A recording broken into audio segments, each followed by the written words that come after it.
أعوذ بالله من الشيطان الرجيم بسم الله الرحمن الرحيم الحمد لله رب العالمين الرحمن الرحيم مالك يوم الدين إياك نعبد وإياك نستعين اهدنا الصراط المستقيم صراط الذين أنعمت عليهم غير المغضوب عليهم ولا الضالين آمين بسم الله الرحمن الرحيم الحمد لله الذي أنزل سكينة في قلوب المؤمنين ليزدادوا إيمانا مع إيمانهم أشهد أن لا إله إلا الله وحده لا شريك له وأن محمدا عبده ورسوله اللهم وصل وسلم وبارك على سيدنا محمد عدد رمل الرقيق صلاة ترزقنا بها من أهل التوفيق تبلغنا بها الحضور إلى بيت العتيق وزيارة قبره وقبر أبي بكر الصديق وعلى آله وصحبه أجمعين أما بعد حضرة المحترمين kaum muslimin wal muslimat jamaah salat subuh rahimakumullah. Alhamdulillah dengan izin Allah subhanahu wa ta'ala di pagi hari ini kembali kita dipertemukan dalam keadaan sehat wal afiah, dalam ketetapan iman, Islam dan ihsan, sehingga bisa melaksanakan aktivitas ibadah pada pagi hari ini, yaitu sholat subuh berjamaah, dilanjutkan berzikir kepada Allah, membaca wirdul latif, dan masih i'tikaf di Masjid Al-Muqarrabin, seraya kita mengkaji ilmu-ilmu Allah, ilmu-ilmu Rasulullah sallallahu alaihi wasallam. Semoga harapan dan doa kita semua, seluruh aktivitas amal ibadah kita diterima oleh Allah subhanahu wa ta'ala. Salawat dan salam tercurah keharibaan sang Nabi Muhammad sallallahu alaihi wasallam biqaulina Allahumma salli wa sallim wa barik alaihi. Hadirin wal hadirat jamaah sekalian rahimakumullah, kita lanjutkan taklim kita, yaitu pembacaan kitab Syama'il, masih membahas tentang nama-nama Nabi Muhammad sallallahu alaihi wasallam. Bismillahirrahmanirrahim. Wa fit tahdzibi samahu Allahu azza wa jalla fil Qur'ani rasula nabiyyan ummiyan syahida mubashshira nadhira da'iyan ila Allah bi'idnih wa sirajan munira wa ra'ufar rahima wa mudzakiran wa ja'alahu rahmatan wa ni'matan wa hadiyan sallallahu alaihi wasallam. Di dalam kitab Tahdzib diterangkan tentang nama-nama Nabi Muhammad sallallahu alaihi wasallam yang Allah karuniakan kepada Nabi Muhammad sallallahu alaihi wasallam. Disebutkan samahullah azza wa jalla fil Qur'ani rasulah. Nabi Muhammad sallallahu alaihi wasallam di dalam Al-Qur'an Allah memberikan karunia kepada Nabi Muhammad dengan sebutan rasulah. Banyak sekali ayat-ayat yang menerangkan tentang rasulah, seorang yang diutus oleh Allah subhanahu wa ta'ala. Ini nama Nabi Muhammad sallallahu alaihi wasallam atau gelar yang Allah sebutkan di dalam Al-Quranul Karim. Ada juga yang disebutkan adalah Nabiyah, ya, dengan sebutan Nabiyah. Banyak Allah menyeru ya ayuhan Nabi, dengan sebutan An-Nabi adalah maksudnya Nabi Muhammad sallallahu alaihi wasallam. Kemudian juga dikenal dengan sebutan nama Nabi Muhammad Ummiyan. Ummiyan artinya adalah seseorang yang diberikan oleh Allah, seorang hamba Allah yang diberikan karunia oleh Allah subhanahu wa ta'ala, tidak diberikan kekuatan untuk bisa membaca dan menulis, tapi semua apa yang Allah firmankan langsung ada masuk fi qalbi, di dalam kekuatan batiniah dan hatinya. Kalau kita diberikan oleh Allah dengan kondisi terbalik, kita mulai dulu dikenal membaca, setelah kita dikenal membaca terus bisa menulis, atau secara serentak waktu kita belajar antara qiraah wa kitabah, antara menulis dan membaca. Setelah menulis dan membaca, baru kita bisa memahami apa yang kita tulis itu dan apa yang kita baca tersebut. Nabi Muhammad sallallahu alaihi wasallam tidak membaca, tidak menulis. Ini adalah karunia Allah, kemuliaan untuk Nabi Muhammad sallallahu alaihi wasallam. Satu contoh yang sangat luar biasa, banyak juga yang nampak di dalam pandangan kita, atau ini merupakan apa? Allah tunjukkan tanda-tanda kebesarannya kepada kita agar kita memahami betul tentang Nabi Muhammad sallallahu alaihi wasallam. Banyak yang kita saksikan, ada seorang anak diberikan satu kekurangan, sehingga secara zahir anak itu tidak akan bisa memandang, anak itu tidak akan bisa memandangnya. Dia diberikan oleh Allah satu kekurangan, a'ma, buta. Tapi dengan kekuatan mendengar, ya, itu juga diberikan oleh Allah kekuatan yang sangat luar biasa, sehingga dia hanya melalui pendengarannya, tidak membaca seperti kita, tidak menulis seperti kita, tapi diberikan oleh Allah kelebihan yang sangat luar biasa. Begitu mudah mereka adalah menghafal Al-Quran. Nah, inilah kemuliaan yang Allah berikan kepada Nabi Muhammad, digelari ya ummiyan, tidak menulis dan tidak membaca, tapi Masya Allah tidak bisa membayangkan ya, semua ilmu-ilmu Allah ada di dalam kepribadian Nabi Muhammad sallallahu alaihi wasallam. Dan kesempurnaan ini justru untuk di antara cara Allah untuk memuliakan Nabi Muhammad sallallahu alaihi wasallam. Yang seperti ini aja Nabi Muhammad masih terus-menerus difitnah. Ya, di antara kelompok-kelompok yang menfitnah Nabi Muhammad bahwa Al-Quran itu merupakan rangkaian-rangkaian susunan bahasa yang disusun oleh Nabi Muhammad, dianggap karangan Nabi Muhammad sallallahu alaihi wasallam, sehingga diberikan oleh Allah tantangan kepada mereka-mereka yang tidak mau percaya kepada Nabi Muhammad sallallahu alaihi wasallam. Diperintahkan untuk mendatangkan satu surah atau satu ayat yang sama, kalau itu anggapan bahwa susunan Al-Quran itu dari Nabi Muhammad sallallahu alaihi wasallam. Jadi Nabi Muhammad tanpa menulis dengan sendirinya, tanpa membaca dengan sendirinya. Maka kalau kita ambil satu kisah tentang Allah berikan gelar Nabi Muhammad ummiyan ini, ketika turun surat yang pertama yaitu surat Al-Alaq, dengan talaki ya, Nabi Muhammad sallallahu alaihi wasallam ditemui dengan malaikat Jibril alaihissalam, kemudian diperintah, ya Muhammad iqra, kemudian Nabi menjawab, wa ana laisa biqari, aku ini tidak bisa membaca ya, wa laisa biqari. Kemudian diulang lagi, ya Muhammad iqra, jawabnya yang sama, wa ana laisa biqari. Sampai yang ketiga, ya Muhammad iqra, jawabnya sama, wa ana laisa biqari. Saat itu Nabi Muhammad sallallahu alaihi wasallam mendapatkan bimbingan dari malaikat Jibril alaihissalam yang disebut talaki ya, face to face, dibimbing, diberikan contoh dengan satu kata, iqra bismi rabbikal ladzi khalaq khalaqal insana min alaq iqra wa rabbukal akramul ladzi 'allama bil qalam 'allamal insana ma lam ya'lam. Sekali itu juga Nabi Muhammad mendengarkan talaki dari malaikat Jibril alaihi salam, langsung faham, terekam di dalam hati sanubari Nabi Muhammad. Jadi memang Allah punya kehendak, dengan kudrahnya Allah, kekuasaannya Allah, Allah menghendaki Nabi Muhammad sallallahu alaihi wasallam ilmu Al-Quran yang sampai kepada Nabi Muhammad itu tanpa proses bil qiraati wala bil kitabah, tidak dikehendaki oleh Allah dengan untuk ditulis dan dibaca. Maka sekali simak mendengarkan, Nabi Muhammad langsung menghafalnya, memahaminya.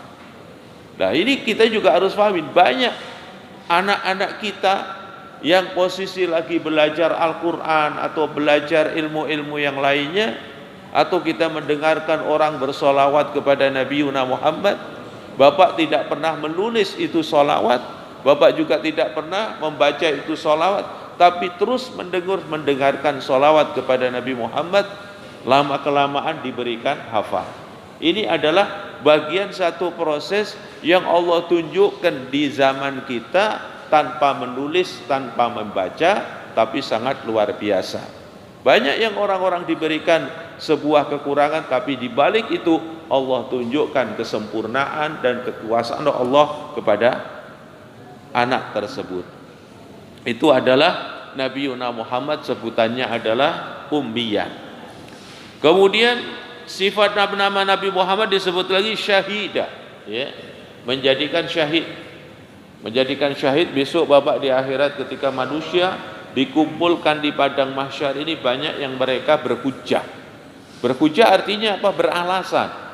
Dengan punya alasan bahwa aku tidak tahu kalau ad-dinul Islam itu agama yang diridhoi Allah. Sudah dinyatakan waraditu lakumul Islam madina, dan aku ridho Islam itu sebagai agamamu. Kemudian orang-orang yang menolak kepada ad-dinul Islam di masa kehidupannya ini, mereka akan berhujjah. Di saat berhujjah itulah nanti Nabi Muhammad akan dijadikan syahid sebagai saksi bahwa Allah telah menurunkan Nabi, Allah telah mengutus Nabi, Allah telah menurunkan Al-Quran, Allah telah menurunkan agama Islam. Maka nanti di saat di pengadilan Allah, Nabi Muhammad akan menjadi saksi bagi umatnya yang menentang kepada Nabi Muhammad, yang mereka berkilah dan berhujjah. Kemudian Nabi Muhammad juga disebutkan nama beliau adalah mubasysyirah, yang selalu memberikan kabar gembira.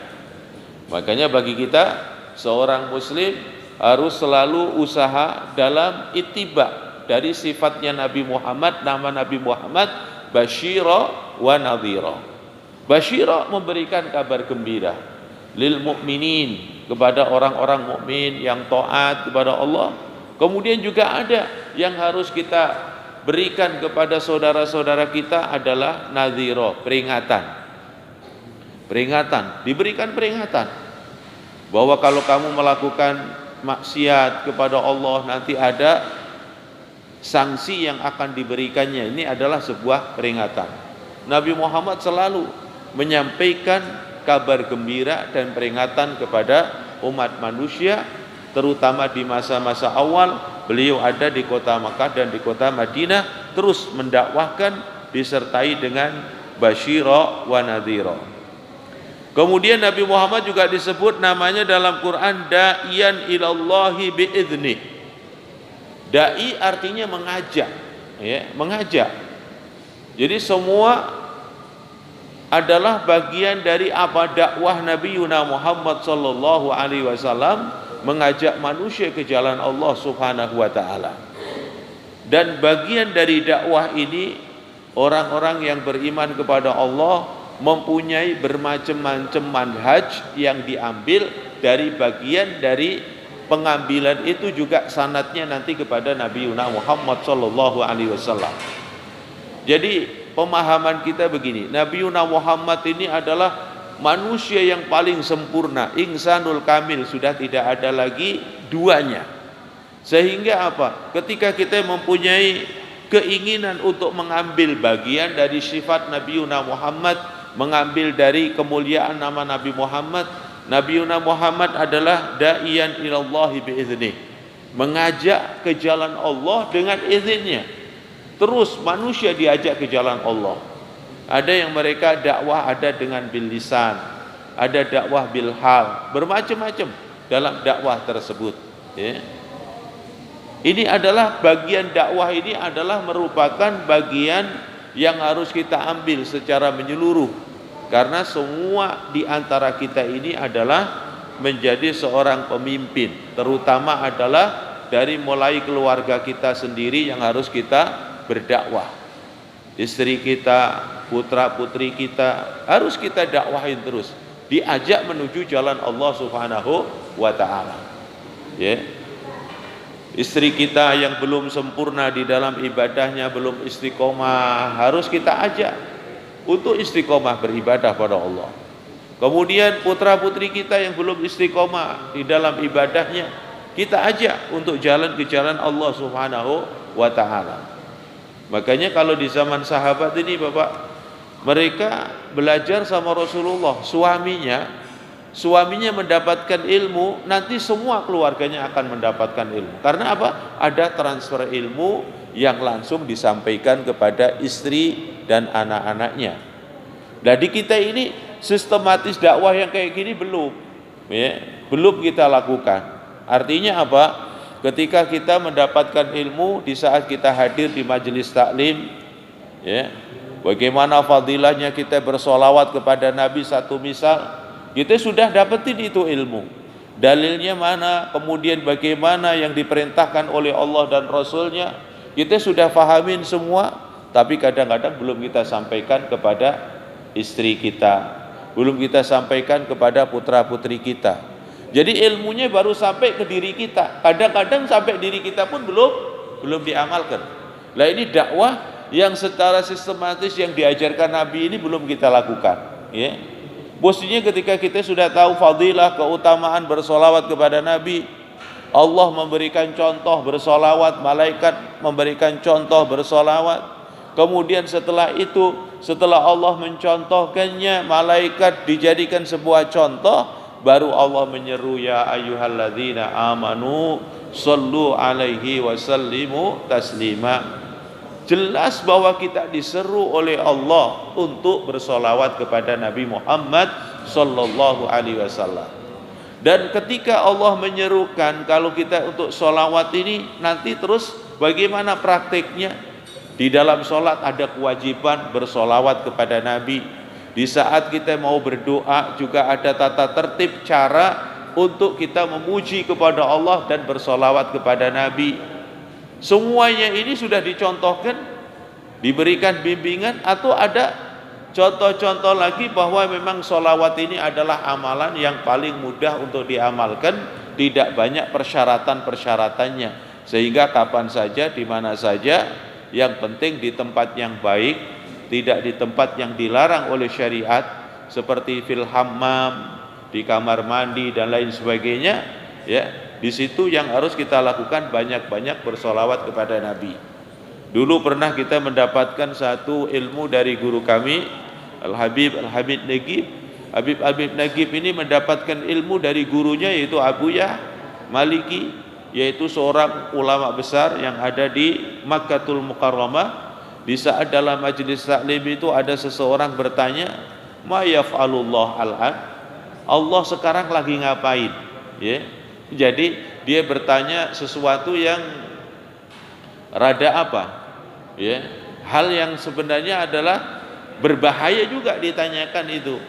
Ditanyakan apa yang dilakukan Allah saat ini. Saat ini Allah sedang apa? Ya, itu ada dua peristiwa. Yang pertama, jawaban yang pertama adalah orang yang bertanya itu ganti ditanya. Siapa tadi yang bertanya? Kemudian dia menunjukkan tangannya bahwa kami yang bertanya. Coba kamu yang bertanya tadi berdiri. Setelah berdiri didaksikan banyak orang, kemudian silakan Anda duduk kembali. Setelah itu baru ditanya, siapa yang menggerakkan kamu bisa berdiri? Dijawab Allah. Dan siapa yang menggerakkan kamu bisa duduk? Dijawab juga Allah. Berarti Anda sudah tahu jawabannya. Allah saat ini tadi, beberapa saat, ya, beberapa detik yang lalu, Allah adalah menggerakkan kamu dan berdiri dan mendudukkan kamu. Nah, ini adalah pekerjaan Allah. Nah, seperti saat ini hakikatnya, apa yang bisa kita lakukan seperti ini juga Allah yang memberikan kekuatan. Ya, kita bisa duduk di sini, bisa berzikir, bisa i'tikaf. Terus ini juga adalah yaf'alullah. Kemudian yang kedua, dijawab lagi, apa yang dipekerjakan Allah saat ini? Dijawab oleh Abuya Maliki bahwa yusalluna 'alan nabi. Allah ngapain? Bersolawat kepada Nabi. Loh, kenapa kok dijawab itu yusalluna 'alan nabi? Karena dalam ilmu bahasa Arab, ya, ilmu bahasa Arab atau ilmu Al-Quran, ilmu hadis, Kata yusallun itu kalau diomongin pelajarannya anak ibtidaiyah itu disebut adalah fi'il mudhari'. Fi'il mudhari' itu mempunyai dua zaman, yaitu zaman hal wa zamanul mustaqbal. Saat ini dan yang akan datang. Saat ini dan yang akan datang. Berarti apa ketika saat ini yang akan datang? Berarti apa yang dilakukan Allah? Yusalluna 'alan nabi, sedang bersolawat kepada Nabi dan terus menerus bersolawat kepada Nabi. Ya, walaupun nanti kalau diartikan secara tafsir bahwa ketika solawat itu datangnya dari Allah adalah rahmat, artinya Allah saat ini sedang merahmati Nabi Muhammad dan terus menerus merahmati Nabi Muhammad sallallahu alaihi wasallam. Jadi ketika kita memahami bagaimana Allah subhanahu wa ta'ala memberikan contoh seperti itu, rasanya kita sudah cukup dalil dengan satu ayat ini, sudah gak pakai tanya lagi sudah, ya. Sholawat terus, gak usah pakai berhenti-berhenti, bersolawat kepada Nabi, ya kan? Dan besok orang yang diistimewakan oleh Allah di akhirat siapa? Awwalu man bi, ya, yaumal qiyamah, siapa yang bakal diistimewakan oleh Allah nanti? Yusalluna 'alan nabi, orang yang selalu bersolawat kepada, ya, aktsaruhum sholatan alayya, orang yang paling banyak bersolawat kepada Nabi Muhammad sallallahu alaihi wasallam. Lah nanti Bapak, kalau kita memahami siapa yang banyak solawat kepada Nabi, ada bermacam-macam para ulama. Ada yang mereka ulama itu menghidupkan waktunya benar dengan solawat kepada Nabi. Setelah melakukan kewajiban-kewajiban, gak ada lagi solawat Nabi gak berhenti-berhenti. Ada juga yang mereka bersolawat kepada Nabi dengan cara solawatun Nabi bis sholat. Dia mengerjakan bacaan solawat Nabi dengan banyaknya sholat, ya, dengan banyaknya sholat. Yang waktu itu telah kami ceritakan, artinya sudah ulama mutaakhirin, ulama yang akhir, ya. Syekh Abu Bakar bin Salim memperbanyak solawat kepada Nabi disertai dengan sholat, ya. Bagaimana tidak? Semalam beliau itu masuk masjid 40 masjid, ya kan? Kalau masuk 40 masjid, beliau ini sholat tahiyatul masjid berarti 40 masjid, berarti 40 rakaat, ya kan? Kemudian 40 jadi dikali 2 jadi 80 rakaat. Jadi ada yang orang bersolawat banyak, tapi solawatnya apa? Liwat sholat, ya kan? Liwat sholat, berbanyak solawat Nabi tapi di dalam sholat. Karena ada yang banyak difahami oleh sebagian dari saudara kita, ya, hadis yang paling sahih tentang solawat menurutnya adalah solawat al-Ibrahimiyah yang dibaca di dalam sholat itu, ya. Dan Nabi Muhammad ketika ditanya, kaifa yusalli alaika ya Rasul, bagaimana kami bersolawat kepadamu ya Rasul, kemudian Nabi mengucapkan, memberikan jawaban, Allahumma sholli ala Muhammad wa ala ali Muhammad, sampai kama shallaita ala Ibrahim, sampai fil alamina innaka hamidum majid. Dan redaksi ini difahami oleh kita sebagai ahli sunnah. Rasulullah kenapa pada saat ditanya itu tidak menggunakan kata-kata sayyidina? Nanti akan ketemu di hadis yang lain. Rasul pernah mengungkapkan ana sayyidu waladi Adam. Bagi kita ahli sunnah wal jamaah, karena ada dua hadis yang Rasulullah ditanya tentang sholawat, jawabannya tanpa ada kata sayyidina, tapi di hadis yang lain Rasulullah menyatakan ada kata sayyidina, sehingga digabunglah dua hadis tersebut antara bersolawat kepada Nabi dengan sebutan kalimat sayyidina. Sehingga sebagian dari para ulama-ulama kita setiap menyebut nama Nabi Muhammad disertai dengan gelar yang pernah beliau ungkapkan, ana sayyidu waladi Adam la fakhra, sehingga masuk Allahumma sholli ala sayyidina. Hadirin jamaah sekalian rahimakumullah. Kemudian nama Nabi Muhammad sallallahu alaihi wasallam di antaranya lagi adalah wasiraja munira. Nabi Muhammad itu yaitu lampu yang menerangi. Salah satu sebutan sirajan munira, lampu yang menerangi. Jadi yang dimaksudkan penerangan ini apa? Disebut binuril iman wa binuril Islam wa binuril ihsan. Jadi Nabi Muhammad itu datang atas perintahnya Allah diutus ke muka bumi itu untuk memberikan penerangan cahaya kepada manusia dalam kehidupannya, diterangi dengan cahaya keimanan, diberikan cahaya keimanan. Yang mereka dulu tidak kenal dengan Allah sehingga ya'budunal asnam wa ya'budunan nar wa ya'budunas syams wa ya'budunal asnam, bermacam-macam sesembahan-sesembahan yang mereka lakukan dikenalkan oleh Nabi Muhammad, diberikan cahaya agar mereka kembali ke jalan Allah Subhanahu wa taala. Ada yang dibuka pintu hidayahnya ittiba kepada Nabi Muhammad, ada juga yang masih tertutup hatinya sehingga sampai wafat pun masih belum beriman. Namun harapan dan doa Nabi ternyata dikabul oleh Allah Subhanahu wa taala.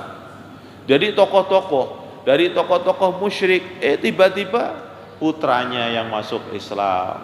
Kemudian nanti generasi ke generasi gitu kan. Ya, yang tokoh yang sangat dikenal ya masih ada hubungan dengan Nabi Muhammad, walaupun ini kita harus kenal bahwa memang hidayah itu hanya hak prerogatif Allah, seperti Abu Jahal. Abu Jahal punya putra Ikrimah, ya kan? Bapaknya tidak mau menerima keimanan, tidak mau menerima kenabian Nabi Muhammad. Ditolak di hadapan masyarakat, dia menolak, walaupun secara hati nurani hakikatnya mereka mengakui kebenaran yang dibawa oleh Nabi Muhammad SAW. Bahkan mereka punya asyauq, kerinduan ingin selalu mendengar qiraatul Quran. Ini orang notabene musyrik, ya sama musyrik-musyriknya orang. Kalau disebut kafir, sekafir-kafirnya orang, tapi rindu dengan Al-Quran, pengen didengar. Indahnya Al-Quran itu pengen dengar.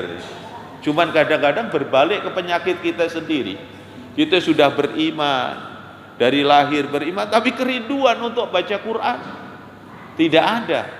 Bahkan ngerasa rada terganggu, ada orang baca Quran, ya terganggu.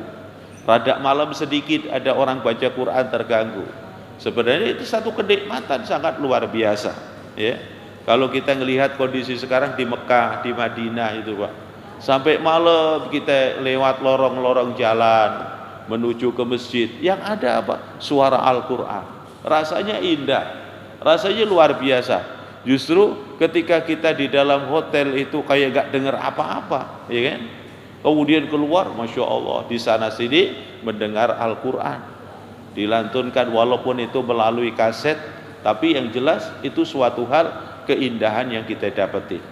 Kecuali Bapak memang tinggalnya di hotel, yang hotel itu langsung sambung kepada Madinah atau sambung kepada Makkah, sehingga suara Al-Quran nggak putus-putus di dalamnya, itu kita bisa dapatin. Kemudian Nabi Muhammad namanya lagi adalah Ra'ufar Rahimah. Ini sifat Allah, nama sifat Allah ini, nama Allah ini Allah sandangkan di dalam diri Nabi Muhammad SAW. Jadi Nabi Muhammad diberikan gelar oleh Allah, ya, Ra'ufar Rahimah, ya, Ra'ufar Rahimah. Kenapa? Allah memang memberikan keistimewaan kepada Nabi yang lebih, ya, tidak dimiliki oleh nabi-nabi yang lain, rasul-rasul yang lain, anbiya-anbiya yang lain. Kasih sayangnya Nabi Muhammad ini sangat luar biasa, ya. Makanya kalau kita mempelajari Qisasul Anbiya, nanti para nabi-nabi ini ngerasa punya salah dengan Allah, karena di saat umatnya itu sulit untuk diberikan pengertian jalan yang hak, jalan yang benar, tambah menentang. Boleh dikata kalau kita ngomongin itu kesabarannya seolah-olah habis, sehingga minta kepada Allah agar diberikan keadilan. Tapi Nabi Muhammad SAW, karena sifat yang Allah tempelkan kepada Nabi Muhammad, sifat yang Allah karuniakan kepada Nabi Muhammad, Ra'ufur Rahim ini, ya, tidak pernah, ya, keluar dari lisan Rasulullah untuk mengucapkan doa yang tidak baik kepada umatnya. Selalu didoain yang baik. Itu bentuk kasih sayang yang sangat luar biasa yang Allah berikan kepada Nabi Muhammad SAW. Bahkan sering kita dengarkan para ulama memberikan gambaran gimana kerinduan Nabi Muhammad terhadap kita. Kenapa kita yang dirindukan? Karena kita ini diberikan oleh Allah ketepatan hidup di masa Rasulullah sudah wafat. Kita berimannya tidak secara langsung ketemu dengan Nabi Muhammad. Maka sampai kita digelari ikhwani. Aina ikhwani, mana saudaraku? Ya. Sahabat kaget kok Rasulullah nyari saudaranya, bukanlah sahabat itu saudaranya.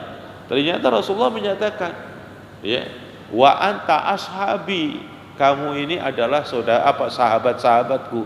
Terus yang dimaksud siapa? Yang dimaksud adalah saudara Nabi siapa? Orang yang diberikan oleh Allah nilai keimanan, tapi keimanannya itu saat tidak bertemu dengan Nabi Muhammad sallallahu alaihi wasallam. Di riwayat lain di dalam kitab kecil Jami'us Shaghir, Rasulullah sallallahu alaihi wasallam menyatakan summa tuba. Satu riwayat diulang 3 kali, riwayat lain menyatakan sampai 7 kali. Kemudian kalian ini golongan yang beruntung. Kalian yang beruntung sampai diulang-ulang sama Nabi Muhammad sallallahu alaihi wasallam. Kemudian siapa kata Rasulullah yang kalian beruntung itu? Liman lam yaroni wa amanabi. Orang yang tidak pernah bertemu dengan aku, artinya bertemu secara fisik melihat Rasulullah enggak pernah. Belum pernah ketemu kita memandang Rasulullah. Kemudian kita beriman kepada Nabi Muhammad sallallahu alaihi wasallam. Kemudian Rasulullah masih memberikan peluang Pak kepada kita semua, walaupun kita ini tidak bertemu langsung dengan Rasulullah, ya.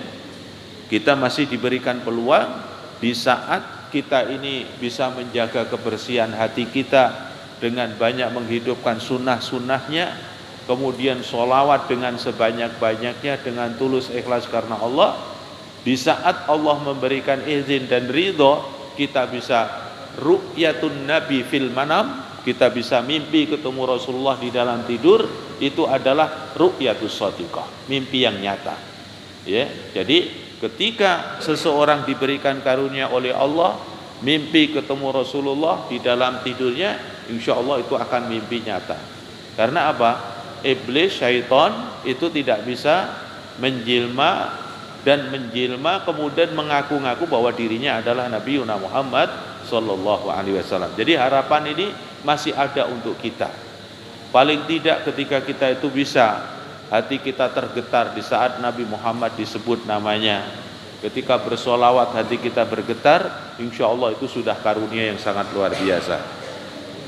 Kemudian wa ja'alahu rahmatan wa nikmatan wa hadiyan sallallahu alaihi wasallam. Allah menjadikan Nabi itu sebagai Nabi rahmah, kemudian Nabi itu sebagai nikmah, ya. Laqad manallah, ketika Allah mengutus Nabi Muhammad itu merupakan karunia yang paling besar yang Allah berikan kepada kita sebagai Muhammad. Dan Nabi Muhammad disebut hadiah, ya, yang selalu memberikan petunjuk kepada manusia. Semoga Allah memberkahi pada kita semua. Terus menerus kita belajar untuk memahami tentang keagungan Nabi Muhammad, agar sababiah kita memahami keagungan Nabi Muhammad ini akan bertambah nilai mahabbah, kecintaan kita. Dengan bertambahnya kecintaan kita akan semakin kuat dalam ittiba, mengikuti ajarannya, sunnah-sunnahnya akan bisa kita hidupkan semua. Bismillahirrahmanirrahim. Alhamdulillahirabbil alamin. Hamdan syakirin ya rabbana lakal hamdu kama yanbaghi li jalali wajhika azimi sultani. Allahumma shalli ala sayyidina Muhammadin wa ala ali sayyidina Muhammad. Allahumma la tata' fi majlisina hadza dhanban ila ghafarta, hamman ila farajta, maridan ila syafaita, dainan ila qadaita, hajatan min hawaijid dunya wal akhirah illa qadaita serta ya arhamar rahimin. Rabbana atina fid dunya hasanah wa fil akhirati hasanah wa qina adzabannar. Wa sallallahu ala khairi khalqi wa ala alihi washabihi ajmain walhamdulillahi rabbil alamin.